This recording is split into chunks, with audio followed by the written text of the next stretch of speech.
1 second. I have to do something. Yay! That's awesome! I love it. Happy second anniversary! I mean, yay! That's awesome. Thank you. I just had to do that because, we all need a little, cheering in life. I feel like that is what we need. Yay! Yeah, So. I know. I can't believe that it's been 2 years already. It's just crazy to me. Yeah. Hey, friends. Welcome back to Me, My Hook, and I, or Me, My Hook, and I, or however you want to say it. It is a special day today because we have Becky Smith from Pan Friend Knit Co. Woohoo! So happy to be here. I'm so excited because I have wanted to personally pick your brain for a long time. So this is probably just as selfish as it is awesome content for the channel, because Becky and I know each other sort of in the fishbowl world that is the Lutheran Church. Right. Both of our husbands are pastors in the Evangelical Lutheran Church of America, and even though you're a few years younger than me, we kind of did some youth stuff with the synod, and totally. Then my husband got called to be pastor at Becky's parents' church. And I think we got to see you a couple times before you and Chris officially got out of seminary and a call. And then we've just been sort of internet friends now that you're in Music City, which is super exciting. Yeah, such a journey. Yeah. So I want to start at the very beginning with you. Becky is a fiber artist extraordinaire. You do knitting, crochet, weaving, dyeing. Do you do spinning? That's actually the plan for this year, is to get into the spinning game. So we'll see. Any other fiberlicious arts I should know about? Oh gosh. I mean, on my bucket list, I want to pick up some punch needle, but that's a whole other thing. And cross stitch and embroidery. Basically, if it has thread or yarn or something, I'm into it. Except for sewing. I'm not into sewing, unfortunately. Oh, really? Really? Well, I think you would probably get it with all the sweaters and things the garments that you've made. Oh, totally. I don't know. I make this joke though that I get my sewing machine out and it must complete a pentagram somewhere in the universe, because that thing is possessed. It no. If only we lived closer, I would help you figure out your sewing. You could be my sewing machine whisperer and say, it's okay. So what did you start with? Did you start with crochet or knitting, or what did you, and how old were you? So my mom actually taught me how to crochet when I was 8 years old. And that's kind of a funny thing too, because her mom taught her knitting and she hated to knit. But then she taught herself how to crochet in university. So, it's this kind of funny thing that she, taught me crochet, but she hated knitting. And then now I do all the things. Nice. It's all her fault. Yes, exactly. Yeah. And then the knitting is kind of interesting too, because it's all church ladies who taught me how to knit. So that's so sweet. Yeah, so I actually learned how to knit from some older women at Resurrection. So. Oh, very cool. Very cool. Yeah, I know of a few of them, and I know Allison tried really hard. Another friend of ours from church tried really hard to teach me how to knit. I got close on completing a pair of fingerless gloves, but there are so many things in the world that I want to crochet that now I have no desire to pick up knitting needles. But maybe one day I'll get to the point to where you are, because you also do really awesome weaving. Do you have anything you can show us that you have woven recently? Oh, yes. I didn't prepare you for this, but... Oh, no. I surrounded myself with all my yarny goodness, so it's show and tell time. Yeah. Basically, I feel like I dabbled in a little bit of all the things at Girl Scout camp growing up. And we did a little of rigid heddle weaving, which is my bigger loom I have. Just a little pop stick setup thing. But the thing that got me into it as an adult was this really awesome project from Vickie Howell. Wow, that is awesome looking. So if you've ever watched the Knit Show, this is on the multi-craftual episode, and I just love it because basically you can do weaving without a loom this way. The base is crocheted. It's like a filet crochet mesh, and then you weave onto the base. So that one's really cool because it's like basically the cost of a hook to start weaving on this one. Yeah. Okay, like maybe I'll start that then. Yeah, I know. This one is such a good project. It's also by Rachel Denbow, which that's a whole like her stuff is really cool because she does a lot of like natural dyeing, but then she has some really good tutorials on the blog, A Beautiful Mess, of like how to get into weaving kind of like on the cheap, which is definitely a trick because like once you get into it, it can be a pretty big expense. Yeah, well, that's the only thing that's kind of sort of kept me from it thus far. That, and I have too many crochet projects, but it looks like there's a lot to it. And your loom is like, it's a huge contraption. You can, how long does it go, or does it go as long as you do, or? So yeah, like I said, this is my first weaving project as an adult, but then I progressed into, let's see, where did I stash it? Basically, I have like a frame loom, which if I can find it. You need to put your little number 2. It's going to be backwards. It's blowing off the table. So yeah, this is my first real loom that I bought. So this one's just a little frame loom. I bought it at Craft South in Nashville before we lived in Nashville. And so you were like, yes! Yeah, I know. I was like, I found my people. Yeah, this one's a really cheap one from, well, not super cheap, but like a good affordable way to get into it. It's about $45 starter kit from this one's Harrisonville Loom Company. Cool. Harrisonville Designs. But yeah, this one's a really nice one because I like, you know, like you can basically see it's the pegs and then you make like a picture. So once you get into that, you can pick up some more advanced techniques. This is a little. Look at your panda. Yeah, I know. I don't this know. This is my logo, so it's been woven onto lots of things now. That is so cool. I don't know how you do the fluffy bits, but the fluffy bits are always my favorite. Yes, aren't they so fun? I love it. Like a good tapestry has to have fluffy bits. Yes. I actually, for any of my family who may be watching this, I have one of your tapestries that's on your website. I have like sent off, actually all of them. And I'm like, I would like one of these for Christmas. If anybody is listening. Yes. I can dig it. Yeah, my mom definitely has a link to a couple things. And I was like, and I don't mind a gift card to Fran and Nico either. Just saying. Yeah, we have them. So. Yeah. All right, everybody, put it on your Christmas list. Yeah. So are you, do you spend more time weaving now, it seems, or do you just go back and forth?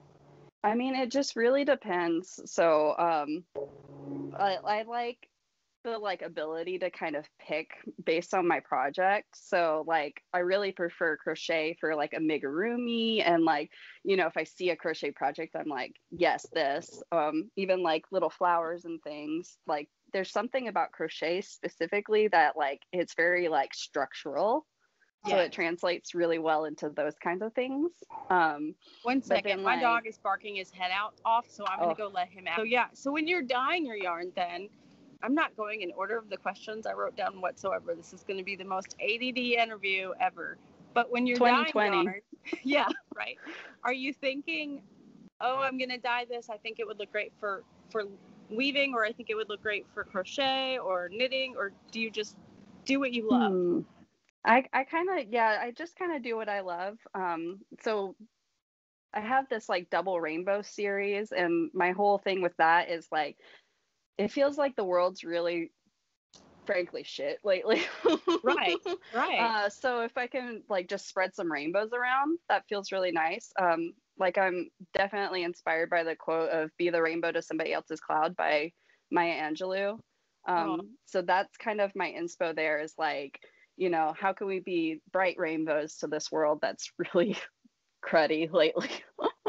But I have found that, like, I don't know, that particular series translates really well into all the different kinds of crafts. It's just kind of like seeing how it best fits into it, which is kind of like a fun little challenge. Because, you know, pooling is like a whole thing with the yarn. And, you know, yeah, just I'm still not so good at like looking at something, like say something saying it's going to stripe or saying it's going to pool, because it looks totally different when you knit a pooling yarn or a striped yarn versus a crochet yarn. Definitely. And I'm always like, which way is that going to work? I'm really not sure. So Yeah. when I got yours, so I'm going to show this off because I have it in my Vickie Howell Delicue bag for my YarnYay subscription. I started working on, I got Rainbow Land. Is that your oldest? Because I feel like I have been watching you for a while before I even picked up crochet again. And Rainbow Land has been there and has always been my favorite. Mm-hmm. Which, if you didn't know, maybe you have a hank of it. I don't know. That you can see how you dyed the rainbow, because when I cake it up, it looks a little different. Right. I only got this far because it took me forever to decide what I wanted to make out of it. Oh, it's so pretty. I know. It does remind me of like a happy, fluffy cloud day with a bright rainbow, and just it is the happiest yarn I've ever seen. We also get Rainbow Dash a lot, you know, from My Little Pony. That too. Yeah, Sarah's a big Rainbow Dash fan. My daughter is for sure. Yeah. And that's always been her favorite too. So I think there's probably something going on with that too. Do you want to show your other colorways while we're ripping out hanks? Yeah, I know. No fear at pulling as many hanks as we need to. So, I'm in love with your yarn wall. Thank you. I know. I sincerely wish that I could just afford to not to die, but to like just buy nothing but local yarn shop stuff all the time. I know. I love my good big box yarn, but like if I could just have something that looked like that all the time, I would love it. Yes.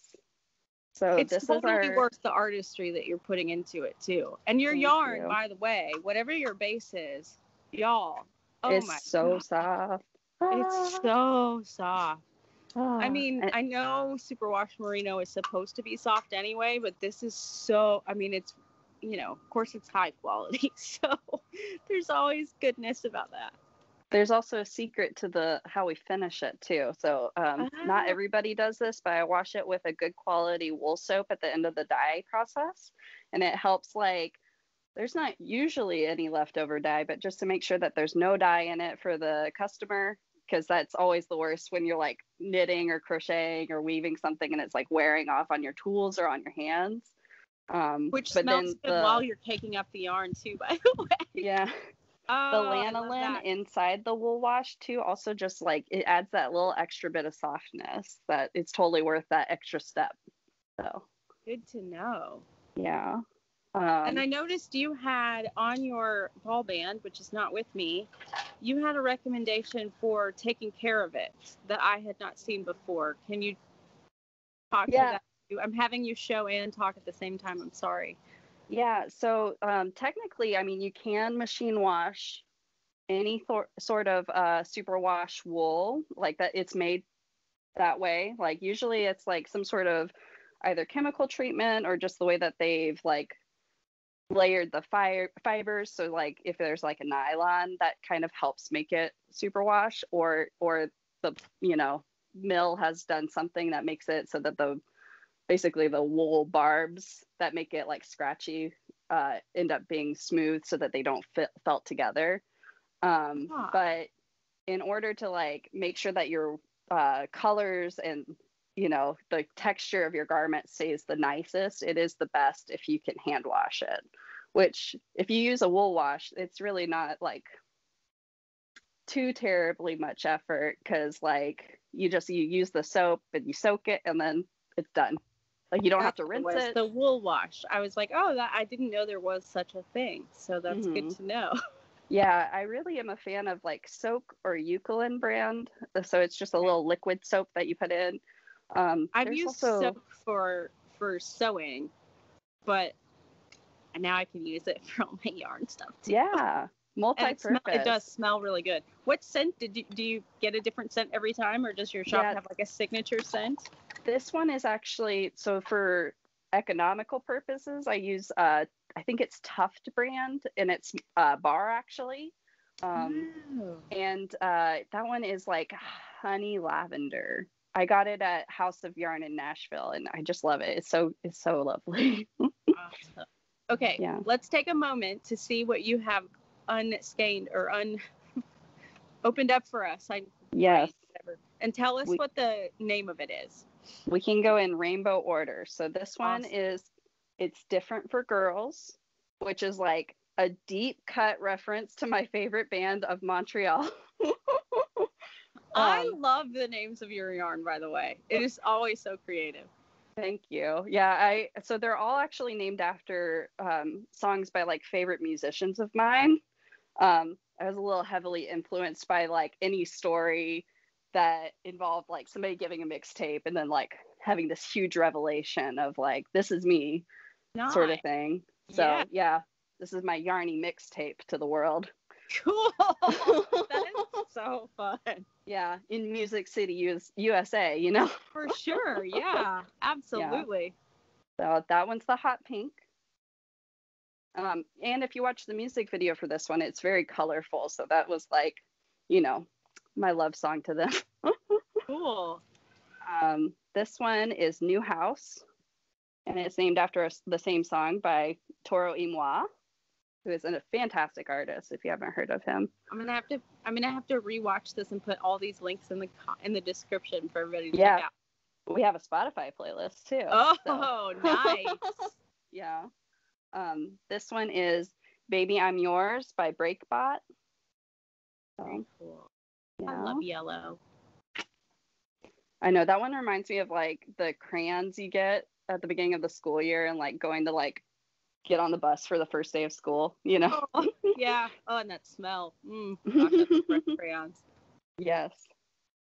Let's see. This one's kind of wanting to deskein itself. This one is called Without You, which is a song by Empire of the Sun. So, and all of these have like nonprofits that I'm supporting alongside it.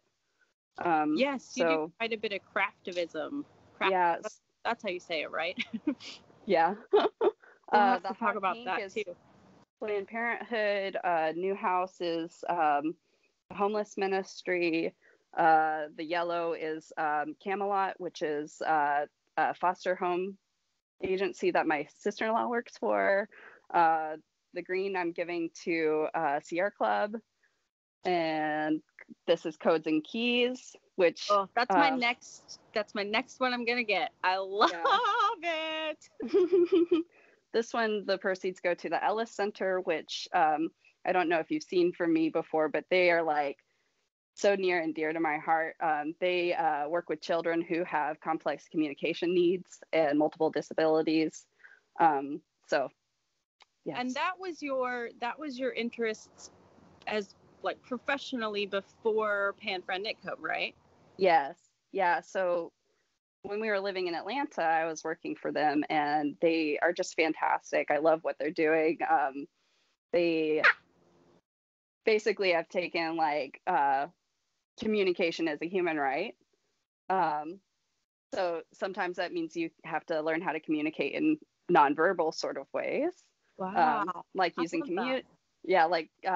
technology, basically, you know, using like computers and like buttons and things. So yeah, they're really awesome. You always try to make your posts accessible, and I like, you know, you use the alt text and stuff, and I need to figure out more how to do that, you know, because now I feel like that's great.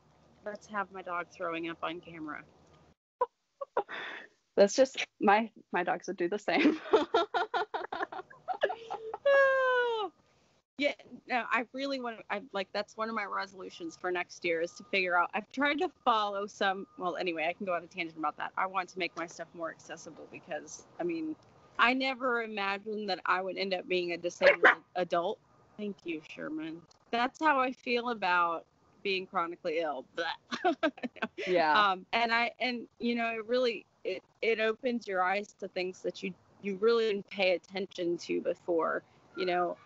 And even in the past day when I've had to use my manual wheelchair instead of, you know, when the power goes out and stuff, instead of my power chair, it's a whole nother accessibility to when you're using your hands to self-propel. You can't, you know, anyway, Totally. I could go on a whole nother thing, but I love that this is part of who you are, and you've put that into your company, and it's really important, and it's just awesome. You're such an awesome human being. Thank you. We hope that, like, we hope that's what, you know, our leaders in the church are doing and are about. But, like, I feel like some of this becomes so politicized that people don't like to talk about it. And yes, I am doing a series on my YouTube channel about let's ignore what's going on in the election. But it's because I care about it. It's not because I'm like, I really want to avoid it. I know it's important. It's because I care about it, and I can't do this all week.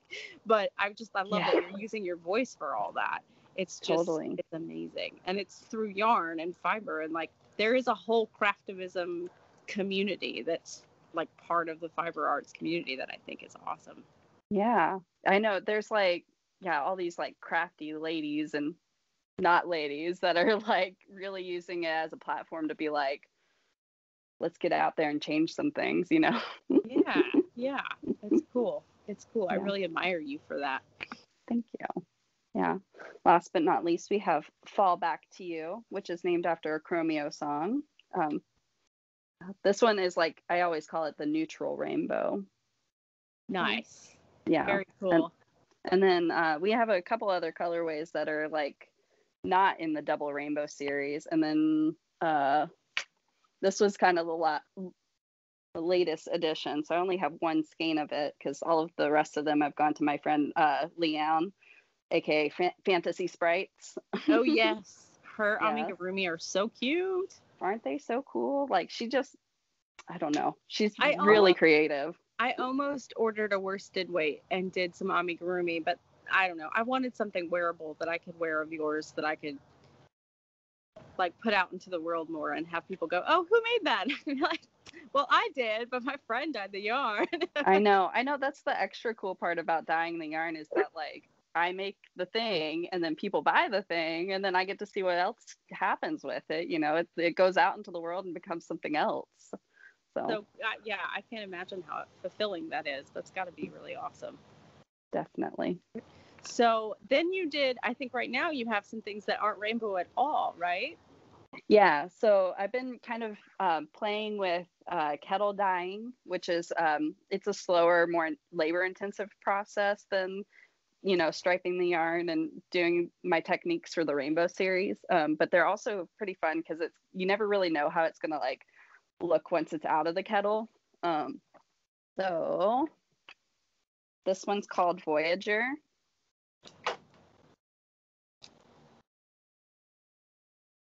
It's also cool because this one I usually dye with like the bits that are left behind from It's Different for Girls, because there's the fuchsia just like it sticks around in the water so much and I feel bad for like getting rid of that dye. So basically this is like after the fact I can throw this in and it's like the base for it, and then I add all the rest of the things to it. So no dye left behind. That is so cool. What a good way to repurpose stuff too. Mm-hmm. Awesome. I love the colors. And then we also did a Halloween sock, which I actually I didn't finish like knitting it in time for Halloween. Things got a little busy. Oh, nice. Yeah. So this one's named Pumpkin King and this one's Spook City. But both of those are kind of more that kettle dye technique. So that's been really fun to play with this year. Very cool. Mm-hmm. So do you have a favorite that you like to dye, or is it all just... I mean, Rainbow Land is like, it's the first colorway I dyed, so it's very like near and dear. Like, I don't know. I just love doing the stripes and doing the ombre fade, and it's wonderful. Yes. And that is like the blues. I didn't fully appreciate the blues that were all the way in it until I started crocheting with it, because it just, the first thing you do is look at the rainbows, but then when you're starting to put it all together and you see that there's all these different shades of blue, that's part of what makes it look like a fairy tale kind of a day. I feel like it's just it's the best. I mean, I love all your yarn, but I think I'll always have I don't know, something about it reminds me of like Care Bears and Happy Days, right? and ponies. Sorry, I just realized that I'm totally being a bad yarn mama and forgot about my well, I was about to ask about those because I think you just posted those the other day, maybe. Yes, yeah, so these are maybe a little less popular for like the knit world because people are very wool centered in the knit world. But these are good for where we live. These are my linen and Pima cotton blends. So they're dyed in a completely different method from the wool dyes too. But yeah, we've done a couple of those where I don't know. It's really nice because they're more of a solid tonal, but then it's so nice and soft and cool for the summertime. I've made a couple of summery. That's my favorite garments. This is the newest one that I posted. So yes, I saw that and I was like, I hope she still has that in stock when I get my gift cards. Yes. Either that or you can do a second dye lot of it and I will you have a customer. Nice. Very good. Yeah. Cool. But yeah, I know these ones are just I have a summer top that I knit from Pom Pom Mag that's it's absolutely perfect. It just gets softer with each wash and it's nice and breezy. Yes. I am so excited to do more garments. So Becky has been my savior for getting back into crochet. I learned it when I was 10 or 12 maybe with my grandmother, and I did it off and on through college, but not seriously. I think seeing you and all your wearables has been the catalyst to get. When I realized how simple amigurumi were and I started that's what really fed. And actually you helped me figure all that out, and I owe you all the gratitude in the world for getting me back into this whole crochet world. So thank you for that. But then seeing all your wearables, I'm like, I want to do that one day. And then I made my first sweater, and then now I'm like, everything has to be a sweater. Yeah. But especially something short sleeve to wear in the summer or I'm getting there. I just, then I decided I was going to make all my Christmas presents. And so I'm not able to make anything for myself. And speaking of wearables, I know your collar you made, and I know your headband you made. Is the sweater also yours? Oh, if only. I know this sweater, people ask me if I made it, but it's actually got a really funny story. I used to work at a thrift store when we lived in Colorado. And our special perk of working there was that anything that got rejected, we could buy for $1. So I rescued this sweater. It was pilly and gross looking and just awful. And so my boss was like, yes, you can buy that for $1. I, approved this $1 purchase. And so then I went home and just very lovingly shaved it. And you were I know what to do with this. Yeah, it's my favorite sweater. I love it. $1. That's awesome. That is awesome. Yeah. Very cool. I got some pretty good stuff while I worked there. Yeah, sounds like it. Very cool. I've watched what's his name? Zach Stout from the Stout Crochet Podcast, and he made a sweater with star motifs in it that was crocheted, which is why I asked you if you did yours, because I was like, does she know how to do a skull motif? Of course, you would. I bet I could. You would. So, anyway. Well, I've gone all over the place, and we've already hit our 30-minute mark. Are you okay to keep talking? Oh, yeah. Yeah. Okay. This is the big event for today, so. It is my big event.